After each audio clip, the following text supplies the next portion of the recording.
우리가 베드로전서를 통하여서 이 위로라고 하는 것이 무엇인가를 우리가 늘 생각을 하고 있습니다. 그런데 베드로전서를 계속 살펴보면서 말씀드린 바이지만 베드로전서에는 딱히 이 위로라는 말이 등장하지는 않습니다. 베드로전서 5장 7절에 너희 염려를 다 주께 맡기라 이는 그가 너희를 돌보심이라 하는 이 귀한 권면의 말씀 하나에서 우리가 보통 위로를 찾기도 하지만은 이 5장 7절까지 가는 동안에 베드로가 쭉 기록하고 있는 내용들을 보게 되면은 그다지 위로가 있지 않다 하는 그런 의문이 들기도 합니다. 그리고 우리가 보통 육신의 삶을 살아가는 동안에 우리가 원하는 위로라고 하는 것은 사실 성경에 거의 없는 모습들을 또 보게 되기도 하지요. 우리가 원하는 위로는 무엇이었죠? 베드로전서를 시작하면서도 말씀을 드린 바이지만은 지금 현재 내 삶에 어떤 평안이 있으면 좋겠다 하는 것입니다. 그러면 내 삶에 평안이 있다라고 하는 것은 내가 원하는 무언가가 채워지고 내가 원하는 무언가가 해결이 되고 또 어떤 어려움이 없어지고 내 앞에는 항상 좋은 일들만 생기고 나뿐만 아니라 우리의 가정과 우리의 자녀들 내 주변에 있는 사업이든지 직장이든지 이런 것들이 다 내가 원하는 대로 풀려갈 때에 그것을 우리는 하나님의 위로라고 생각하는 경향이 참 많이 있습니다. 그러다 보니까 세상에서 인간이 만들어낸 그러한 종교들은 전부가 다 현실의 삶에서 인간에게 무엇을 줄 수 있느냐, 무엇을 약속하고 있느냐, 여기에 초점이 맞추어져 있습니다. 그리고 그러한 약속들을 이렇게 살펴보게 되면은 그 약속은요, 인간이 만들어낸 것에 불과하더라 하는 것입니다. 열심히 하면 모든 일이 다 잘 돼. 이것도 사실은 하나의 종교이거든요. 왜냐하면 내가 갖고 있는 신념이고 내가 그것을 믿고 있다면은 그것이 나에게 종교가 되어서 그것을 가지고서 그래 또다시 열심히 해보자, 열심히 하면 다 될 거야 하는데 사실 세상은 그렇게 열심 가지고 모든 문제가 해결이 되지 않음을 우리는 알고 있습니다. 그럼에도 불구하고 우리는 또다시 이 열심이라고 하는 종교 속에 빠져서 아이고 그래도 또 한번 열심히 해보자 하면은 또다시 우리가 무언가를 얻을 수 있겠다라고 착각하기도 합니다. 이렇게 인간이 만들어낸 종교들은 다 인간에게 초점이 맞추어져서 인간적인 방법으로 그 문제를 해결하고자 하는 그러한 일들이 참 많이 일어나고 있습니다.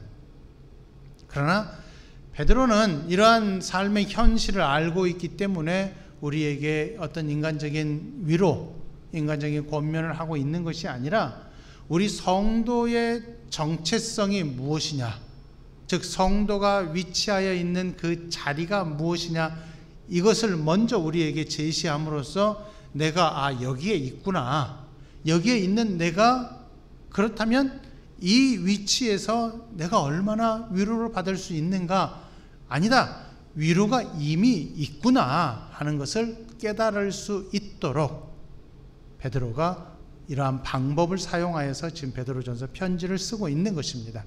그렇기 때문에 베드로전서를 읽어가면서 우리는 그 근원을 찾아가고 있는 것입니다. 지금까지 우리가 네 가지를 통하여서 성도의 위치가 어디인가를 배웠죠. 거룩이라고 하는 부분, 두려움이라고 하는 부분, 또 사랑이라고 하는 부분, 인자라고 하는 부분, 이 네 가지를 배우면서 성도로 부름받은 자리에서 삶의 시작이 이것이더라 하는 것을 우리는 베드로전서를 통하여서 지금 배우고 있습니다. 그러면 이러한 네 가지 권면을 통하여서, 가르침을 통하여서 마지막으로 베드로가 우리에게 말해주고 있는 바가 무엇이냐 하면은 그것을 통하여서 여러분의 정체가 과연 무엇이냐, 이것을 밝히 알라라고 말해주고 있다는 것입니다. 한 번 더 이런 질문을 해볼 수도 있겠지요. 나의 정체는 무엇입니까? 이 질문은 나의 정체, 즉 나의 지위가 무엇이고 나의 직분이 무엇이고 내가 이 땅에서 살아가면서 내가 나타나는 모습이 무엇이냐 하는 것입니다. 직장에서는 어떤 직책이 다 있겠지요. 교회에서도 뭐 직분이 있겠지요. 집사나 권사나 뭐 장로나 목사나 아니 성도나 하는 이런 직분들이 다 있잖아요. 그리고 뭐 사업을 하게 되면은 사장님, 모두가 다 사장님이 되잖아요. 그래서 우리는 우리 한국 사람들은 특히 그러는데, 사람이 이름을 부르는 것이 아니라 그 직책을 부르거나 아니면은 그 출신지를 부르거나, 이렇게 우리가 보통 얘기하잖아요. 드라마에서 보통 전화할 때, 예, 여보세요? 여기 평창동인데요. 자기 이름을 말하지 않아요. 항상 자기가 어디에 있는가, 어떤 직분이 있는가, 그런 것을 말하고 있어요. 그렇듯이 성경도 우리에게 그 직위를, 그 정체를 가르쳐주고 있는데, 그것은 딱 한 단어, 두 글자로 표현을 할 수 있습니다. 그게 무엇이죠? 성도라고 하는 것입니다.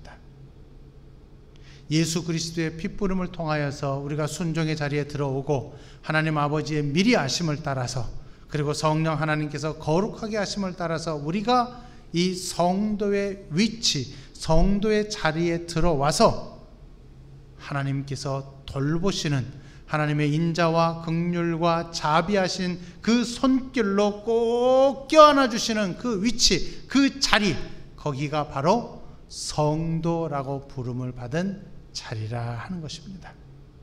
성도라고 하면은 한자어잖아요. 거룩할 성자에다가 무리도자예요. 그러면 거룩한 무리들이라는 의미예요. 그래서 한 사람 한 사람이 성도이면서 또 전체가 지금 성도가 되는 거예요. 그래서 우리 전체가 바로 성도로 부름을 받은 이 위치에 지금 우리가 놓여 있단 말입니다. 그것이 바로 나의 정체예요. 자, 다시 한번 묻겠습니다. 여러분의 정체는 무엇이지요? 성도입니다. 이렇게 대답하시면 돼요. 성도예요, 우리는. 그러면 이 성도에게 베드로가 어떤 위로, 그리고 어떤 권면을 하고 있느냐라고 하는 것입니다. 그것은 지금까지 성도로서의 삶을 시작하는 자리에서 거룩을 기억해야 되고, 두려움을 기억해야 되고, 인자함을 기억해야 되고, 사랑을 기억해야 된다라고 했어요. 그럼 이 네 가지를 베드로가 권면을 하고 있는데, 이 네 가지의 근원이 어디냐 하는 것입니다. 그것이 바로 오늘 본문에 기록이 되어 있는데, 오늘 본문 전체에서 하나의 핵심적인 단어가 나오는데, 그것은 산돌이라는 단어입니다. 이 산돌이라고 하는 것을 베드로는 이사야 28장 16절의 말씀을 인용을 했어요. 우리 이사야 28장 16절 말씀을 한번 같이 읽어보도록 하겠습니다. 그러므로 주 여호와께서 이같이 이르시되, 보라, 내가 한 돌을 시온에 두어 기초를 삼았노니 곧 시험한 돌이요 귀하고 견고한 기초돌이라. 그것을 믿는 이는 다급하게 되지 아니하리로다. 아멘. 이 이사야의 그 예언은 무엇이냐 하면은 유다의 심판이 있을 것이고, 그 심판이 있은 후에 하나님께서 어떻게 유다를 회복시키실 것인가에 대한 예언입니다. 그런데 그 회복시키는 방법이 산돌을 시온에 두어서 거기에서부터 하나님의 회복이 시작될 것이라 말씀하시는 것입니다. 그 내용을 오늘 본문 6절에서 인용을 하고 있어요. 그런데 이 인용을 할 때에 5절의 설명을 한 후에 인용을 하고 있어요. 그래서 오늘 4절부터 10절까지 읽었는데 가장 핵심은 어디냐면 4절과 5절이고요. 6절부터 10절까지는 구약 성경을 6번 지금 베드로가 인용하면서 4절과 5절의 내용을 지금 함축적으로 설명을 해주고 있다라고 생각을 하시면 됩니다. 4절을 보면은 예수 그리스도께서 어떤 분인가를 설명을 하고 있지요. 사람에게는 버림바가 되었으나 하나님께는 택하심을 입은 보배로운 산돌이시다 라고 말하고 있어요. 그런데 이 산돌이 어디에 나옵니까? 5절에 보니까 너희도 산돌같이 신령한 집으로 세워지고 예수 그리스도로 말미암아 하나님이 기쁘게 받으실 신령한 제사를 드릴 거룩한 제사장이 될지니라 했어요.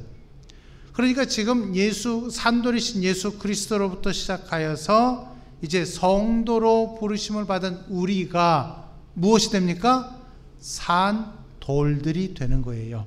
그러면 산돌들인 우리가 산돌이신 첫 번째 산돌이신 예수 그리스도에게 붙어 있어서 계속 이어지더라 하는 것인데, 이 회복의 예언이 어디에 있었느냐? 6절에서 읽은 대로 이사야 28장 16절의 말씀을 베드로가 인용하고 있단 말입니다.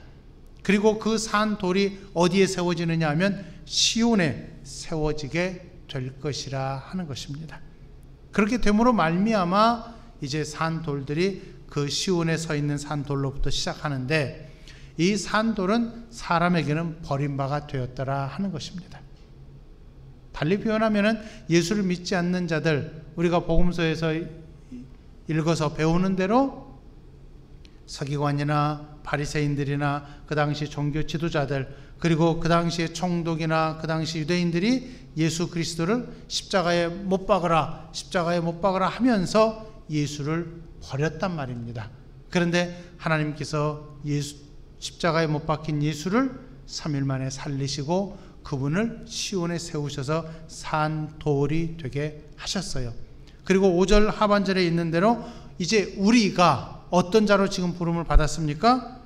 하나님이 기쁘게 받으실 신령한 제사를 드릴 거룩한 제사장으로 우리가 부름을 받았어요. 그런데 여기에서 특이한 것은 거룩한 제사장이 복수가 아니라 단수, 즉 하나예요. 예수 그리스도께서 시온의 산돌로 세워졌잖아요. 그런데 그 산돌 위에 성도가 다 하나하나 이어져서 세워지는데, 이 전체를 하나의 제사장이라 이렇게 말하고 있다는 것입니다. 그러면 여기서 말하는 거룩한 제사장이 될지니라, 이 표현은요, 현재 신약시대에 무엇을 가리키겠느냐 할 때 바로 우리 교회를 가리키는 것입니다. 그래서 성도 하면은 한 사람이 아니고 그 원래 의미는 여러 사람, 이 공동체 전체를 의미하는 것입니다. 그래서 예수 그리스도에게 접붙임을 받은 모든 성도들이 바로 하나의 제사장이 되는 것입니다. 이건 마치 무엇과 같으냐 하면은, 이스라엘 백성들을 하나님께서 아브라함을 선택하시고 애굽에 내려갔다가 이제 출애굽하여서 가나안 땅에 들어왔을 때 이스라엘이라고 하는 한 나라를 세우셨잖아요. 그랬죠? 그러면서 이스라엘이라고 한 나라를 세우실 때에 출애굽기 19장을 보게 되면은 거룩한 나라가 될 것이고 하나님 앞에 제사장 나라가 될 것이라고 말씀을 하셨어요. 오늘 본문에서도 9절에서 택하신 족속, 왕같은 제사장들, 거룩한 나라, 그의 소유가 된 백성이라고 출애굽기 19장 5절과 6절을 인용해서 지금 베드로가 설명을 하고 있는데, 이 정체성을 가진 백성, 그것이 바로 이스라엘 백성이었는데, 이 이스라엘 백성의 역할이 무엇이었느냐 하면 하나님과 세상을 이어주는 역할이었어요. 그래서 제사장의 역할이라고 하는 것은 하나님에게서 복을 받아서 세상에 전달하는 역할, 그리고 세상에서 그들을 하나님에게로 인도하는 역할을 하는 그러한 직분이었단 말입니다. 그런데 우리가 거룩한 제사장으로 세움을 입었다는 것은 이제 우리가 신약시대에 세상에 하나님을 소개하는 역할을 맡은 자가 되었어요. 그것은 한 사람 한 사람이 이걸 기억하면서 우리 공동체 전체, 즉 우리 세광교회가 우리 이태원 지역에서 하나님을 소개하는 역할을 감당해야 하는 그런 귀한 자리에 우리가 들어왔다는 것입니다. 이것이 바로 오늘 4절과 5절에서 가르쳐주고 있는 성도의 정체인 것입니다. 성도의 위치인 것이고요. 저와 여러분은 그래서 예수 그리스도에게 언제나 접붙임 바 되어서 예수 그리스도께서 산 돌이 되셨고 모퉁이 돌이 되셨고, 그 모퉁이 돌을 시작으로 하여서 우리가 거기에 산 돌로서 하나씩 하나씩 다 붙어서 무엇을 형성하고 있습니까? 예수 그리스도의 몸인 성전을 이루어가고 있다라고 하는 것입니다. 성전의 머리가 되시는 예수님, 성전의 몸이 되는 우리들이 바로 그 위치 안에서 제사장의 역할을 감당하고 있다는 것입니다. 그러면 이 제사장의 역할을 언제까지 할까요? 언제까지 할까요? 예수님 오실 때까지 하는 것입니다. 이 세상 끝나는 날까지 교회가, 우리 성도들이 바로 이 제사장의 역할을 감당을 하게 될 것이고, 예수 그리스도께서 오셔서 이제 선악간의 심판을 하시게 되면은 우리는 영생의 자리로 들어가서 거기에서 성전이 되시는 예수 그리스도와 함께 영원토록 살아가게 될 것입니다. 그러면 거기에는 밤도 없을 것이고 악도 없을 것이고 더 이상 우리가 예수 믿으라는 전도도 없게 될 것이라 하는 것입니다. 그래서 이 표현, 우리 성도의 정체가 바로 산돌로 이어지고 있다고 하는 이 위치, 이 자리에서 하나님께서 그러면 우리를 어떻게 돌아보실 것이냐, 이것을 우리가 생각을 하면 된다라고 하는 것입니다. 그것이 바로 6절부터 시작하여서 10절까지 해서 구약을 6번 인용한 베드로의 의도가 이 속에 들어 있습니다. 베드로가 이렇게 구약 성경을 계속해서 인용하고 있는 이유가 무엇이겠습니까? 단 한 가지예요. 하나님의 은혜의 확고함을 마음에 품으라 라고 하는 것입니다. 아까 우리가 이사야 28장 16절을 읽었는데 거기에서는 마지막에 어떻게 표현되어 있느냐 하면은 그것을 믿는 이는 다급하게 되지 아니하리로다 했어요. 그런데 오늘 본문을 보면은 조금 다릅니다. 믿는 이는 다급하게 되지 아니하리로다 했는데 6절 하반절을 보니까 믿는 자는 부끄러움을 당하지 아니하리라 이렇게 의역을 했어요. 베드로가 이 6절에서 인용한 성경은 그 당시 초대교회 당시에 유대인들이 사용을 하던 구약 성경 요약본이 있었어요. 그것을 테스티모니아라고 하는데 거기에서 베드로가 인용을 했고, 그 의역한 이 본문을 인용을 한 이유는요, 우리가 하나님의 백성으로 산돌로 부르심을 받아서 하나님의 은혜 가운데 들어왔기 때문에 이 은혜의 확고함을 마음에 품고 기억하면서 우리의 정체가 이렇게 귀한 성도의 자리에 있기 때문에, 하나님의 돌보심의 자리에 있기 때문에 우리가 전체적으로 절대 흔들리지 않는 위치에 있음을 기억하라, 이런 의도로 이 의역된 본문을 인용을 하고 있는 것입니다. 그래서 우리가 신앙생활을 시작하면서 여기에서 살아갈 때 항상 잊지 말아야 할 것이 무엇이냐 하면은, 어떤 상황에서도요 항상 기억해야 될 것은 하나님의 은혜는 언제나 있다라고 하는 것입니다. 이 은혜가 언제부터 있었습니까? 창세 전부터 있었어요. 그리고 그 은혜가 확고히 드러난 것이 구약 성경에 하나님의 약속으로 나타났고, 그 약속이 신약시대에 완벽하게 이루어졌고, 그리고 마지막 남아있는 한 가지 약속, 주님이 다시 오실 것이고 그때 우리가 영원한 처소에 들어가게 될 것이라 하는 이 마지막 약속이 확고하게 이루어질 것이라 하는 기대를 우리가 지금 여기에서 하고 있는 것입니다. 이것을 근거로 하여서 우리의 삶을 바라보게 되면 어떻게 되겠느냐라고 하는 것입니다. 본문을 보게 되면은 7절과 8절에서는 예수를 믿는 자들과 믿지 않는 자들을 지금 비교해서 말하고 있어요. 시편 118편 22절과 이사야 8장 14절 말씀을 인용을 해서 건축자들, 부딪히는 자들, 걸려 넘어지는 자들, 말씀을 순종하지 아니하는 자들이라고 베드로가 이제 표현을 하면서 믿는 자와 믿지 않는 자의 마지막이 어떻게 될 것인가를 우리에게 가르쳐주고 있습니다. 믿는 자는 어떻습니까? 하나님이 약속하신 대로 영생의 자리에 들어가게 될 것이고, 예수 그리스도를 따라서 부끄러움을 당하지 아니하는 자리에 들어가게 될 것이고, 믿지 않는 자들은 어떻습니까? 부끄러워하는 자리에 들어가게 될 것이라, 거기는 버림받은 자리가 될 것이라 하는 것입니다. 이 둘을 놓고 비교해 보면 어떻습니까? 정확하게 이 마지막 날에 이루어질 것을 우리가 기대하면서 오늘 여기에서 우리의 정체를 기억하면서 살아갈 수 있게 되는 것입니다. 결국 지금 베드로가 계속 말하고 싶은 것이 무엇이냐 하면은요, 구약의 선지자들을 통하여서 우리에게 계속 말씀해 주신 것이 지금 이루어졌다라고 하는 것입니다. 그리고 그것이 계속해서 이루어지고 있다, 이어지고 있다라고 하는 것을 우리로 하여금 기억하라는 것입니다. 자, 지금까지 우리 성도 여러분에게 어떤 위로의 말씀을 했습니까? 사실 위로의 말씀을 하고 있지는 않아요. 내 위치가 어디인가를 가르쳐주고 있어요. 우리가 원하는 위로라고 하는 것은 세상에서 무언가를 해주기를 원하는 것이고, 내 소원하는 바가 이루어지면 그것이 위로라고 우리가 보통 생각을 하지만, 하나님은 짧게 앞에 있는 것을 바라볼 것이 아니라 과거에서부터 미래까지 전체를 바라보라고 우리에게 가르쳐주고 있어요.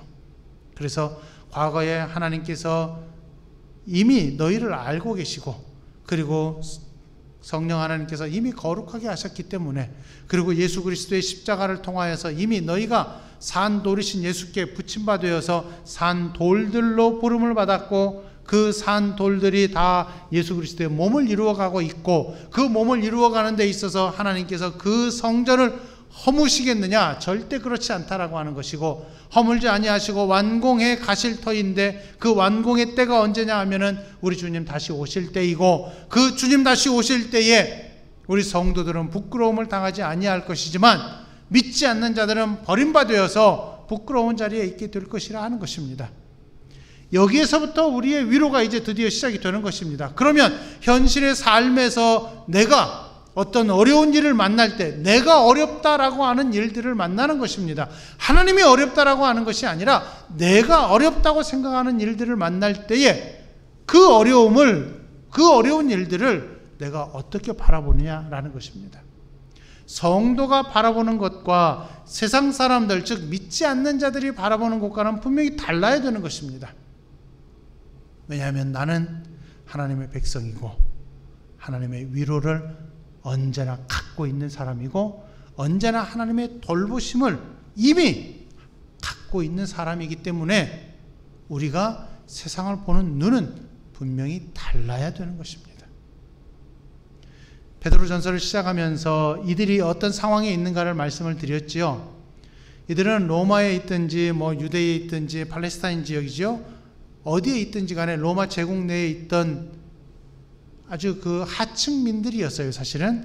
그래서 로마에서 식민지를 확장하기 위하여서 터키 서부 지역의 소아시아 지역으로 이들을 강제로 이주를 시켰단 말입니다.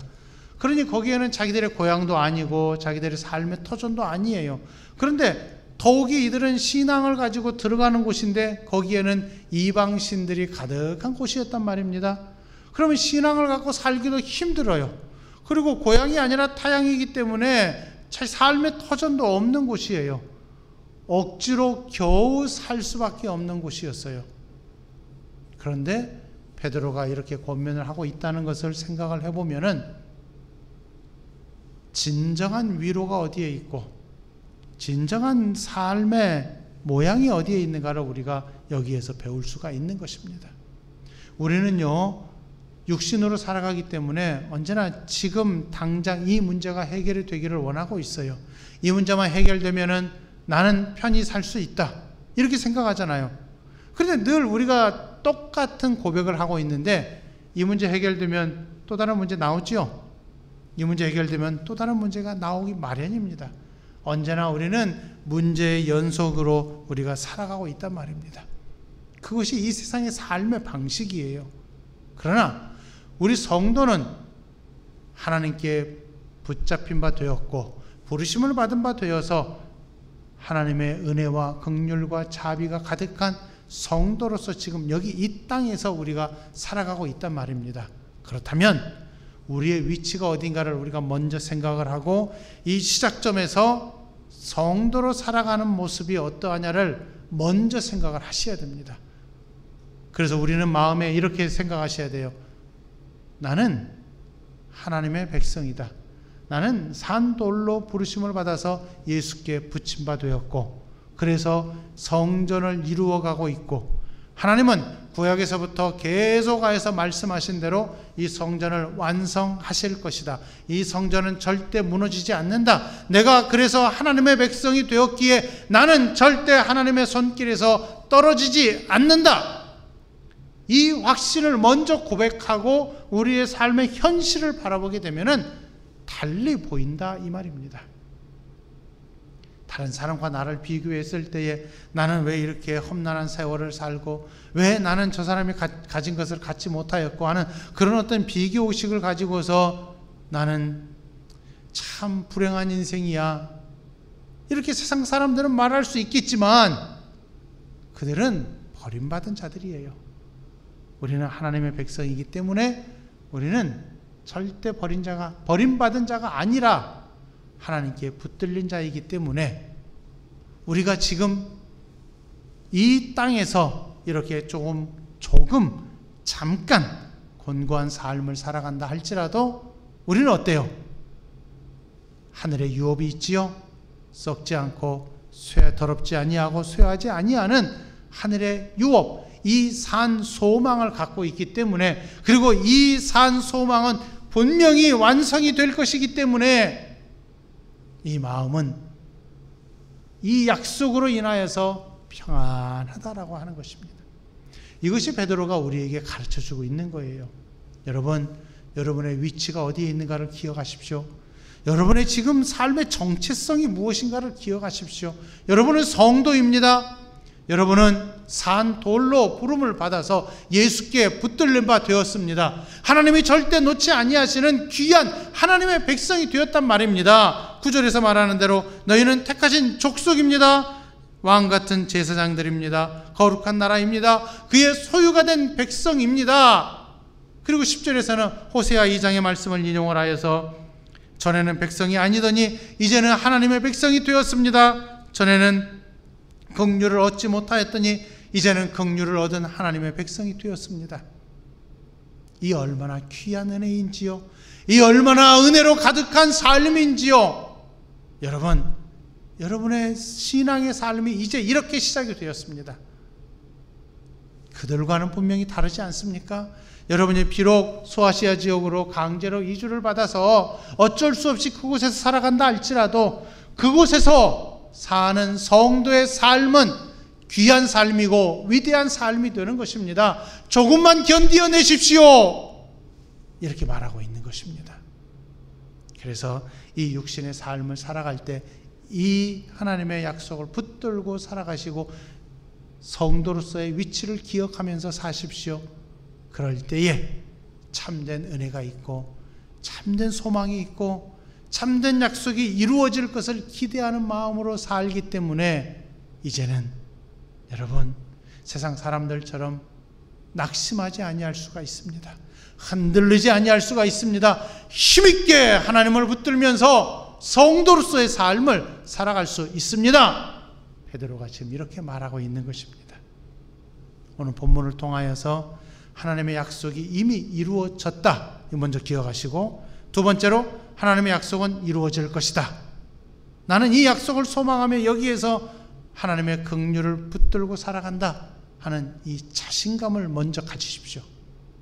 이 자신감을 통하여서 내가 성도가 되었음을 자랑하시고, 그러면서 하나님께서 나에게 베푸시는 이 은혜가 얼마나 큰가를 늘 깨달으시면서 힘있게 하나님을 의지함 속에 하나님의 참된 위로가 있다는 것 잊지 마시고 이 위로를 의지하여 살아가는 우리 성도들이 다 될 수 있기를 간절히 바라겠습니다. 기도하겠습니다.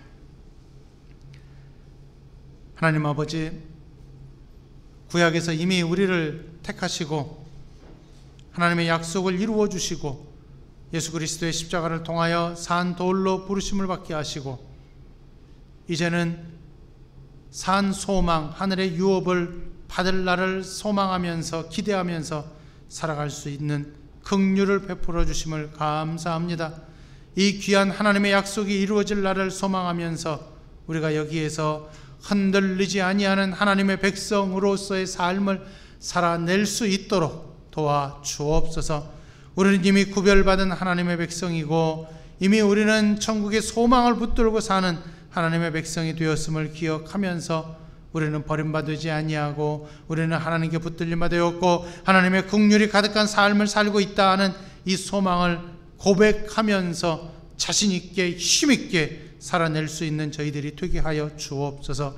이미 우리가 하나님께 부름받은 성도임을 기억하면서 우리 성도들의 삶의 정체성이 어디에 있는가를 기억하면서 내가 처해 있는 이 위치에서 하나님의 백성으로서 자신 있게 살게 하시고 이미 하나님의 위로가 가득한 삶을 살고 있음을 기억하면서 흔들리지 아니하는 이 믿음의 삶을 살아내는 우리 온 성도들이 되게 하여 주옵소서. 베드로전서를 통하여서 베드로의 권면이 얼마나 귀한 것인가를 마음에 품고 힘있게 승리하며 사는 우리 모든 성도들이 다 되도록 은혜를 베풀어 주시고 이 은혜를 힘입어서 이번 한 주간도 살아내는 우리 성도들이 다 되게 하여 주옵소서. 예수님의 이름으로 기도하옵나이다. 아멘.